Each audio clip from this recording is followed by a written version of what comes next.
All right, here we go. Dae Dae, welcome to Vlad TV. What's happening, man? How you doing? I'm doing great, man. Not as good as you, though, man. How many hits have you had recently? A lot. A lot. Yeah, man. Yo, whatever grind you've been on for the last few years, I feel like it really manifested itself like in the past, 12 months. Right. Congratulations, man. Thank Not you, a lot man. of people get to the point where you are right now. Thank you. Appreciate it. Appreciate it. So, this is our first time talking, so let's start in the beginning. You grew up in Atlanta, Mm-hmm. Atlanta, Georgia. Fourth Ward. Yes. So what was Atlanta like during that time? Um, it was a lot of hustling going on. I was around my family at the time. Watching my daddy. So growing up in Atlanta was kind of rough at that time, especially watching my dad. It was hustling, man. He was taking care of everybody in the whole family. So just watching him do that and just maintain it, basically. You know what I mean? Trying to work my move. Right. Now, you had talked about when you were young, you had like a little home studio, Mm-hmm. but then something happened to that home studio. Yeah. Can you talk about that?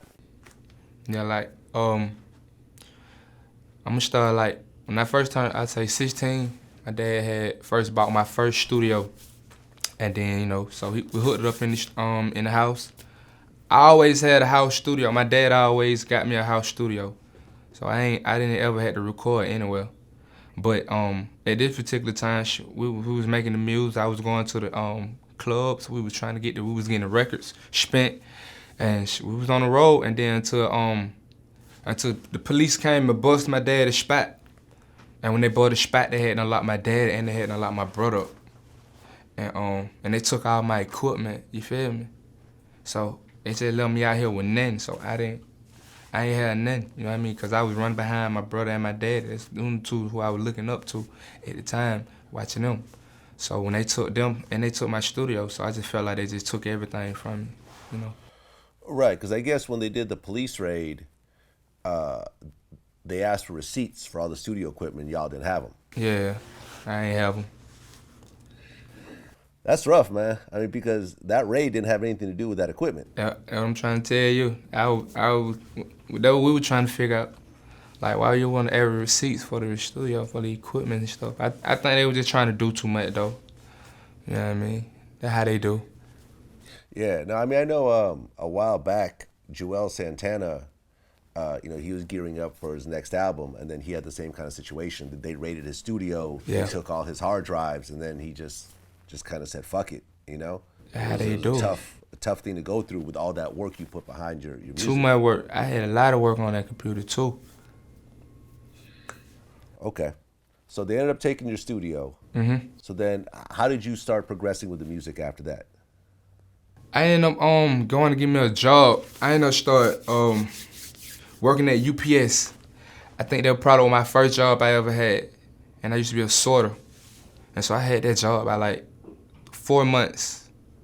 And then I ended up getting into it with one of the workers. We ended up hitting outside, and they ended making me end up losing my job. So boom, I'm back to the streets, and then when I went back to the street, I don't know, I just started getting back on the music more, cause I didn't have nothing. You feel what I'm saying?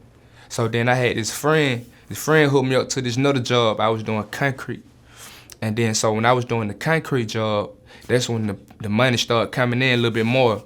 So therefore, I can start paying for the studio time, paying for go to the club, and all that. So, so the concrete job basically was paying my whole career. The studio times and going in the clubs and trying to make it look good. You feel me? Mm-hmm. Now, by the time you were 23, you had 5 kids. Yep. And you had your first child at 14. Yep. Yep. I mean, 14, you're still a baby. Yeah. So Yeah. it's a baby having a baby. How old was the mother? 14. You guys are both 14. So both of you guys are barely teenagers. we was already experienced. We was already in the streets. You know what I mean? Like I feel like we was already out there. So I told you I was watching my dad the whole time. My dad was having something going on in the back room too. I mean, how tough was that though? I mean, you can say you're experienced, but Yeah. having a baby at 14 with all the responsibilities of the baby and the costs of the baby, when you're not really making any real income at this point, like how did you get through that? I had to come up with something, man. I ain't gonna lie, man. It was getting hard though. When I first had her, when I first had my little girl, um, me and my baby mama, we wasn't even on, you know what I mean, good terms. But it was just hard because I ain't had no money. I ain't had no job. You feel what I'm saying? I'm young at that time. And then we was living in a messed up community. We was in Lakewood and Ashwood Court. You know what I mean? When the apartments were down at the bottom, man. And I was running the streets. You know what I mean? I was in and out of school. I was going to school, but I was there, but I wasn't participating like I supposed to. You feel me?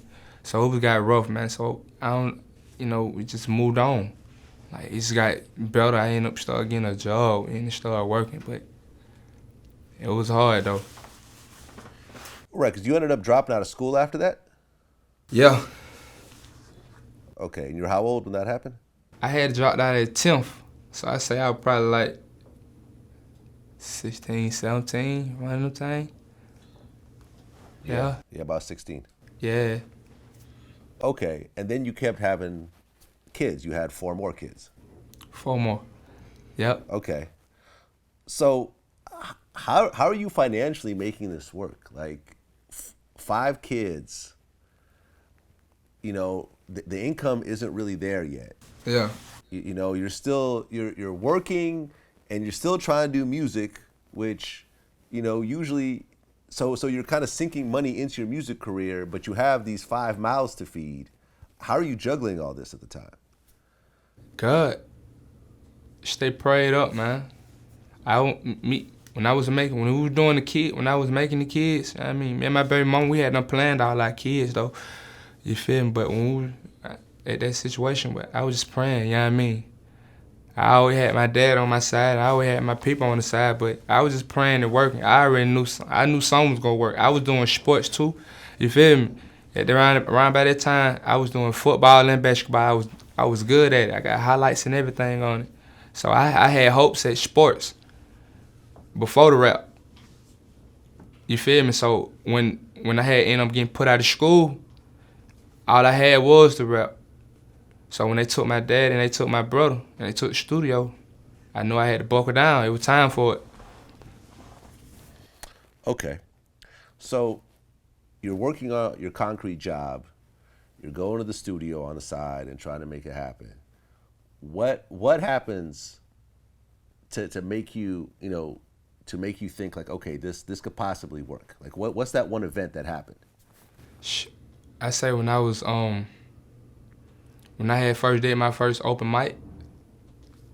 Yeah, when I first did my open mic, it was just like I was looking at the other talents, you know what I mean, and me, and I know I had did better than them that day. So I felt good that time. That just gave me spirit. So I just started going every time they had open mic. And I got better and I got better. And I was grabbing new fans. You feel what I'm saying? People was loving me. I don't know. It's different, unique. Okay, so what happened from those open mics? I was meeting people. I was meeting DJs. I was meeting promoters. It just started graduating. You know what I mean? People started wanting me to come to their clubs. They want me to start doing shows. And then it came to people offering me money to come open up a show for them. And it came from me other artists and me opening up for them. I started going on their tour, you feel what I'm saying? And it just graduated. I'm still working. Okay, so when did the deal with Nitti Beatz happen? The deal with Nitti Beatz happened, I say, a little bit after I dropped the song. I say I probably made the deal with Nitti about 4 months, 5 months after that. So After I what say you that's did? back in, when it was, October Say October, like 2 years ago, October. Okay, so that was after you dropped What You Mean. Yeah. So tell me about that song, What You Mean. Like, how did that come together? Um, when I was working that concrete job, you know, it's kind of like when I was working, pushing the grinder. You feel what I'm saying? I was rapping. You know what I mean? Coming up with the first 2 bars as I was pushing the grinder at work. And when I came up with rats, send me like a pinata. Fuck you, blue Balenciagas. Robert Jean with it. When I came up with those, I just cut it off and pulled my phone out and wrote it. And called my producer, one of the producers I'll be working with, Mercy. Hey, shout out Mercy. Called Mercy like him. Hey man, they put it together. And Mercy said, pull up tonight. I pulled up, and we put it together. I was in the ear, he making the beat, and we put it together. Right, and you started off that song with, I got 5 kids by 23. I got, you kind of put it all out there in the very beginning. Yeah. So when you put the song together, did you think you had something special on your hands, or was it just another song you're working on? I just knew at that time, I just thought it was just another song working on. But as I kept hearing it, I was like, you know what I mean? Okay, cool. Because I always, in all my songs, I'm always speaking something about what I got going on, my stories anyway. But I don't know, it was just that song that was unique, and it just caught at that collection at that time. Because when I made this song, I only had about 6 songs I only made. And so I had to pick out them 6 songs, and I picked that one. Okay. But that song, it was kind of like a slow build-up. It didn't come out and just explode. It was like things started happening for a while. So like what exactly made that song start to bubble? I guess it went viral. It started going viral. You know what I mean? It started like Taxi Cab Man. I remember that one. No, the Uber guy. I'm sorry, the Uber guy. He heard the song. I guess he jumped out, started dancing. That's the first one I seen. And then it just started going viral, and people started loving my dance I was doing to it. That's most of where they first caught the dance that I was doing to it. On the A part, I got this dance that I do, and everybody just loved it, and they just liked it, so they caught it, and then. Right. You had that one line in the song, "Bloods with me, woo woo woo, no set tripping, they know I'm crippled fool." Yeah. Okay, so you just put that out there like that. Yeah. I'm telling you what's going on. They with me. Yeah, I mean, my brother blood. You feel what I'm saying? My personal partner, DK's your blood. You feel me? So they be with me. I ain't tripping. Okay, so you're basically saying that there's no real set tripping in terms of what you try to do. Yeah, man, ain't no set tripping. He family. Cool. So the song come out, and then 2 months later, you hook up with Nitti. Yeah, I hooked up with my manager. Hooked up with my manager first, Anthem, and then Anthem took me to Nitti. And so, you feel what I'm saying? So I guess that's how that situation went. And then, we had on 300. Okay, so and Nitti is a real legendary Atlanta producer. Yeah. He's been around for 10, 15 years, easy, putting out hits. Yeah. So you hook up with him, and you sign a deal with him first? Mm-hmm. Okay, Yep. so you're signed to his production company. Yeah. Okay. And by the time you hook up with him, the song is already doing its thing and bubbling? Yep. Okay, and it was that song that made him sign you? Yeah. So after you signed with Nitti, how long after that does he start taking you to label meetings? I say the process was already going on. And then I think, I don't know, he ended up telling me it was about 4, you know what I mean? It would start coming out. And then we just started, you know what I mean, putting it together, you know what I mean? I know a friend of mine that I knew, well, not that I knew, one of my cousins knew that messed with a guy that's over at 300 and Celine, you know what I mean? So shout out Celine. Celine came in Atlanta and was asking who probably got the hottest song in Atlanta. And Dae Dae, you did. So and the guy, I don't know his name, man. wish I could say his name, but he ended up saying Dae Dae. And so Celine ended up reaching out to us, and you know, she put it together, and they put a nice deal for me together, and we signed. So from the time that you made that song to the time that you signed that deal, how much time passed? Say no more, about 5, 6 months through that whole process. So you started doing music at what age? Like, Officially, I'd say about 16. That was my Okay. dad first bought my studio. and you signed your deal at 23. Yeah. So you're grinding essentially for no money for 7 years, and within 6 months, everything suddenly changes, and everything you've been working on all these years is suddenly coming to fruition. Like how good did that feel at that moment where you actually signed that deal? Man, it was crazy because like before I signed, like that yesterday they had done came and repoed my car. You feel me? Yeah, man, they came and repoed my car. I had a Trailblazer SS. You feel what I'm saying? They came and repoed my car, man. And that day I ain't no sign them a deal, dog. You feel me? So I already knew at that point it was a blessing. I already knew that it was to the next level. It was like it's on now. You feel me? Cause at that time I was staying in 4 Seasons. I was staying in the roughest neighborhood in Atlanta, in one of the roughest neighborhoods in Atlanta. You feel me? And I was staying in there, and you feel what I'm saying? So moving out that situation, it was great. You feel me? Watching my kids, them run around the house now.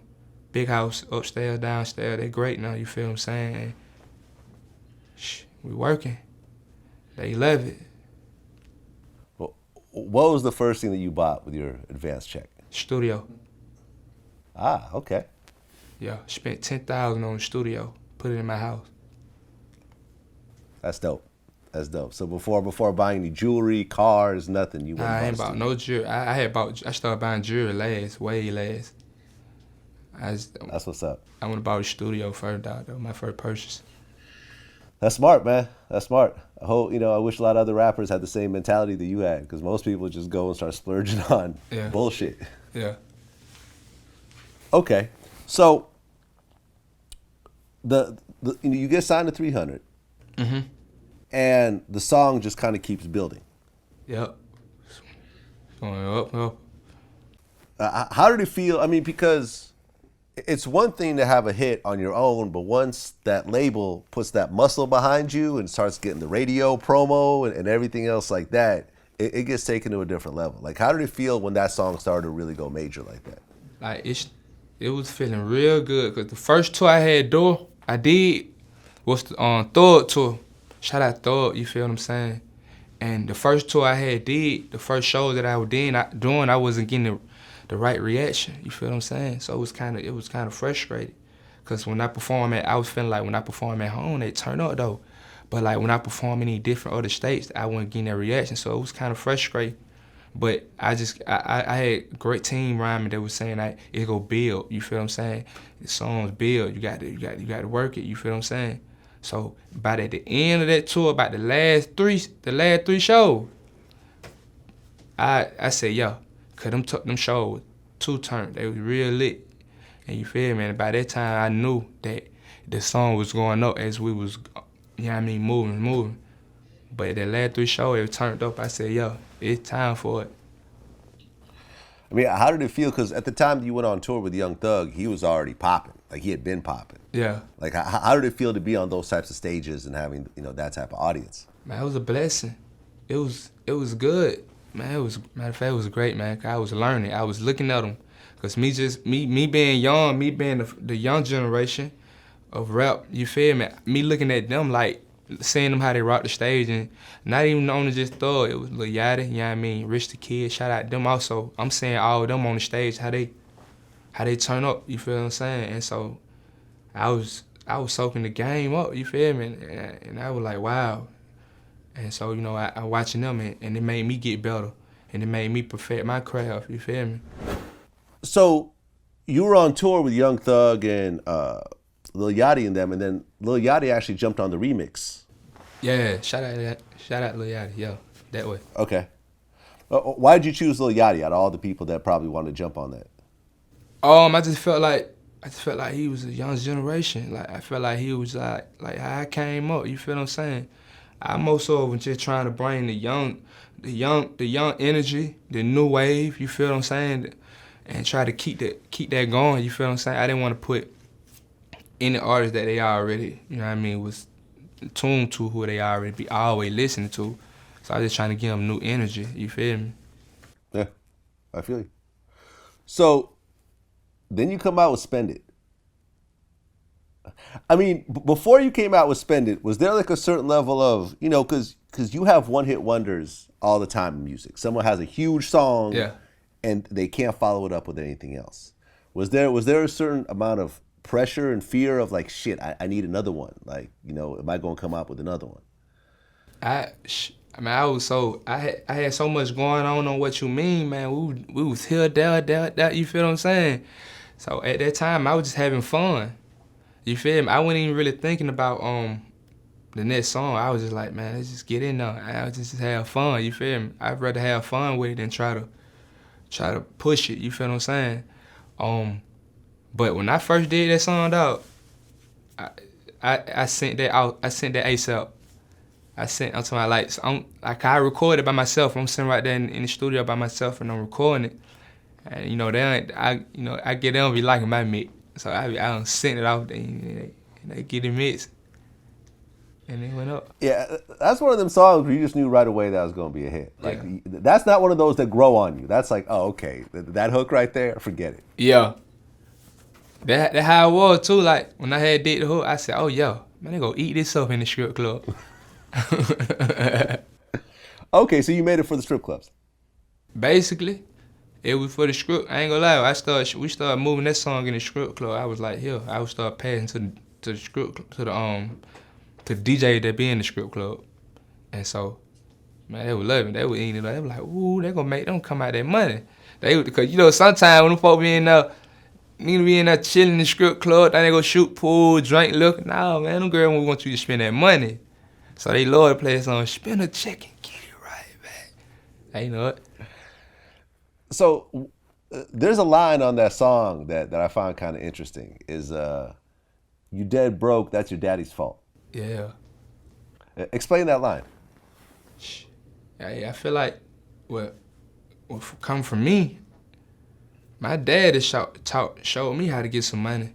So at that time, I feel like if your daddy didn't show you, or a person that you look up to that show you, then hey, that's your dad's fault. I feel like it's your dad's fault, man. Period. Because your dad supposed to show you how to. If it's coming from a man, go show you the right way. Go show you the street way. Go show you how to get you a job. Go show you how to get you some money in the street. So if you ain't got no money, man, it's your dad's fault. You need to go holler at your dad and ask him why he ain't help you and why he ain't help you hustle and try to put you some plans together, or why he ain't tell you stay in school. Cause my dad didn't tell me stay in school, but he was on me when I was on that rap. My dad was at the club. He made sure I got to the club. You know what I mean? So I said, if you ain't got no money, it's your dad's fault. Right, because your dad showed up in the What You Mean video like a bunch of times. It seemed like you really went out of your way to really feature your father in that. Yeah. Right. So basically what you're saying is that if your kids are dead broke, that's going to be your fault. Telling you. About as simple as you gonna get. Yeah. Yeah. I mean, I think it's sad that more men don't take that responsibility as fathers. You know what I'm saying? Like, maybe because they don't fuck with their baby mama or whatever reason, but the kids are the ones it be like sometimes too, cause sometimes these people the men's be picking the wrong baby mamas. You feel what I'm saying? Sometimes you be having a hard head baby mama that I ain't going for. You feel me? But I feel like me personally, if a child, you have your child, and you're the father and you're the man, you're supposed to learn from that guy. You feel what I'm saying? And you're supposed to learn from this man, because I learned from my dad. My dad has showed me everything. You feel what I'm saying? Even when my dad was talking to a lady, she had a daughter. But my dad made sure she was good every time. You know what I mean? He made sure I still look at her like my sister. Shout out that kid. He made sure she was good every day. Like when he bought me, he bought her. He bought my brother. You feel what I'm saying? So my dad made sure everybody was straight. Like even when we was on the block, my dad made sure the whole block was straight. You feel what I'm saying? That's what's up. So that's how I get it from him. So in the video Yeah. for Spend It, you got the money phone, right? Yeah. So how do you feel about the Jay-Z line about, you know, we don't call that money over here line? I feel like when he dropped that, a lot of people felt some type of way about it. I mean, Jay-Z, man, Jay-Z ain't it bad right now, man. He can say whatever. But me personally, man, me coming from the struggle, me coming from nothing, I gotta cherish every dollar I get. You feel what I'm saying? I gotta be happy with it. Cause people like you, you had it for a minute. You good. You feel what I'm saying? I'm from the hood, bro. I'm from the street, bro. You feel what I'm saying? We hustling. You feel what I'm saying? We get our money different ways. You feel what I'm saying? And with people that be getting money, people that all of a sudden get money who ain't never had no money. Of course they go show it, cause we ain't never had it. We ain't never had no money in our life. We ain't never had this type of money. And for us to have this type of money on us, and for us to take care of people, we feel good, and we want to cherish that. Cause at the same time, when y'all having money, y'all sitting around here flexing, and y'all putting y'all money out and letting everybody know y'all having money too. So now we doing it, and now y'all straight, and y'all been doing it. We ain't doing that no more. Nah, we want to flex up too, though. You want to look good. Fair enough. So Spend It comes out, and does it just start to blow up quickly? Spend It. Man, Spend It caught real quick. Spend It is simple. Who don't want to spend a check and get it back? That's why everybody related, though. I try to come out with related music that you gonna relate to, you feel what I'm saying? Before they caught that real quick. Go get you some money, go and spend your check and get it right back, man. Okay, so then the remix comes out, and it's got Young Thug and Young M.A. Yeah. Why those two? Thug, you feel what I'm saying? I felt like Thug always talking that money talk, you feel what I'm saying? And then I already appreciated him for the tour, you feel what I'm saying, and for just messing with me, and you know what I mean. And and by that time I don't be around a lot of artists anyway, you feel what I'm saying. I don't hang with a lot of rappers. I don't talk to a lot of rappers. I talk to a few, and I don't got a lot of features with a lot of rappers. So I met with some, and I do song with some, and he wanted the song with songs, you feel what I'm saying. And so I put that together. I say I want my boy Thug on there, and the label put it together for me, you feel what I'm saying. And it turned up. Okay, well, Good. what about Young M.A.? I mean, the Thug thing kind of makes sense because you guys are both on 300 and everything. You guys went on tour, but why Young M.A.? Young M.A., it was just like, I seen her show love to the song. I ain't gonna lie. I seen her show love to the song. I seen her turned up to it. And I was like, and at that time, she had the other song going on too, though. And so we all had, at the right time, you feel what I'm saying? I put that, I said, hey, okay, cool. I seen her turn up to it. I said, okay, hey, let's put her on there too. And then I ain't gonna lie, we was like, should we? You feel what I'm saying? But then again, I was like, yeah, it's good too though, cause nigga love her style though. You feel what I'm saying? Yeah, she's dope. Yeah. She's dope. One Shout of the out hardest Young M.A. females really ever. Yeah. You know, more ways than one. Yeah. So, isn't there another version of the song with Lil Wayne and 2 Chainz? Yeah. Shout out to them too though. So how did that happen? They most sort of jumped on it on their own. You feel me? They just jumped on their own. You feel me? Yeah, I guess the song was hard enough. They ain't even asked me. They just said, fuck it. They did it, but I ain't tripping. I appreciate them though. You feel what I'm saying? They did their part and they turned up. Thank you. I mean, how did it feel to have Lil Wayne on your song? Because I just assumed that you listened to Lil Wayne a lot growing up. What? You know, like we all did. Yeah. So suddenly this hip hop legend is rapping over your song. Like, how did that feel? Blessing. Lost for words. Like, wow, my song. me. You feel what I'm saying? Like I used to go on World Star Hip Hop and go on. I used to look at a lot of videos and just wish I was there. Just wish. You feel what I'm saying? And then sometimes when I look at videos, I be feeling like I'm there at them shows with them. So just seeing that participation on my track that I made, man, that was one of them self-talk. I was like, damn, Dae Dae, but you really got something going. You feel me? Because I know these folk might not know me as a can of paint, but hey, man, these folk love my music. That's all, and that was about. That was about. Yeah. So that was just pretty much a freestyle. That never came out officially. No, I mean they dropped it. You feel me? They did that on with they count. My count didn't do it. We didn't drop it. Yeah. If we would have dropped it, it would have been a remix, but it wasn't an official remix because they dropped it. Okay, but you didn't want to, like you didn't want the label to go and just do the paperwork and actually have that as an official remix also, because that would have been a monster. I looked for it on Spotify, I couldn't find it. We coulda, but they ain't reach out. They ain't let us know that. You feel what I'm saying? Y'all, they did the song, they just dropped it. So I feel like they could have reached out and we could have put something together. You feel what I'm saying? But if y'all want to drop it, okay, cool. I guess they had ball in their own hand. You feel me? But yeah. I mean, it's still a good look regardless. Yeah, man. You feel me? I appreciate it. Yeah. Always. So then you drop Dae Loaf. Yeah. Why name a song after a female rapper? I ain't gonna lie. I went straight in on this song. I went bar for bar. And then I was going so crazy. I was just on so much subjects. I was talking about everything.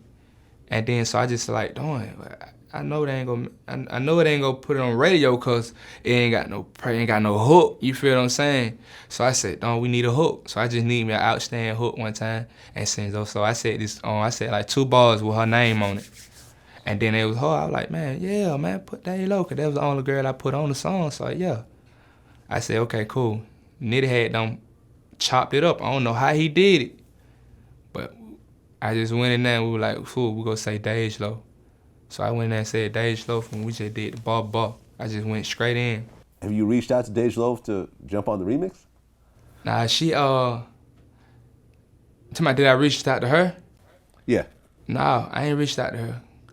But she had reached out though. She ain't reached out, but I heard she liked the song though, cause I had put it on my tweet. I had tweeted it, and she liked it. So that was enough for me. You feel what I'm saying? I just wanted her to hear it. You feel what I'm saying? As long as she heard it, I was good with it. Yeah, and she's dope too, man. Yeah, shout out Dae Low. I fuck with Dae Low. Yeah, she dope. So I'm going to just come out and say it that I could see why you were upset over the XXL cover, because I really feel like you should have been on it. Yeah. Like some of the people that were on there. I'm not going to say who because it's going to cause a bunch of problems, but some of the people that were on there, I felt like you had more consistency and you had bigger songs and multiple songs that were hits, whereas some of the people on there I felt kind of had just kind of one song and that's it. How did you feel when you saw it initially? Oh, I ain't like it. She fucked me up. She fucked me up for a minute. I saw it earlier. I had saw it earlier today. And then I ain't believe it. I was like, man, you fucking gonna play with me like that, you feel me? I wasn't tripping though, but and then I was like, okay, this the official one? I was just like, okay, cool. So I know it's something going on up there, man. I ain't like it. You feel what I'm saying? No disrespect to no artists on there. You feel me? I just felt like me personally, Dae Dae should post a been on there, cause I had singles, no features. You feel what I'm saying? Like, and then I've been in it. You feel what I'm saying? I got fan bases. I got people looking up to me. You feel what I'm saying? And I only knew 2 artists on there that I heard of. I ain't get it. So I just knew it was something. I just knew it was something going on up there, man. You feel what I'm saying? Yeah, I mean, I feel you because we don't. we don't never really get awards or nothing else like that. But Yeah. what I started to realize after a while is that it's not about the awards or the recognition. It's really about your audience. Yeah. You know, like you really have to put all your focus on the audience and just say fuck all the other shit. Because at the end of the day, the people who give out awards or your peers or whoever, they not really your audience. You know what I'm saying? And it's your audience that's gonna support you, pay your bills, allow you to get, money, feed your family, everything else like that, and really, set up your career for you. So really, fuck all that other shit. It gets annoying sometimes. I feel you, but fuck it. You doing your thing. It don't matter who recognizes, what single individual recognizes it or not.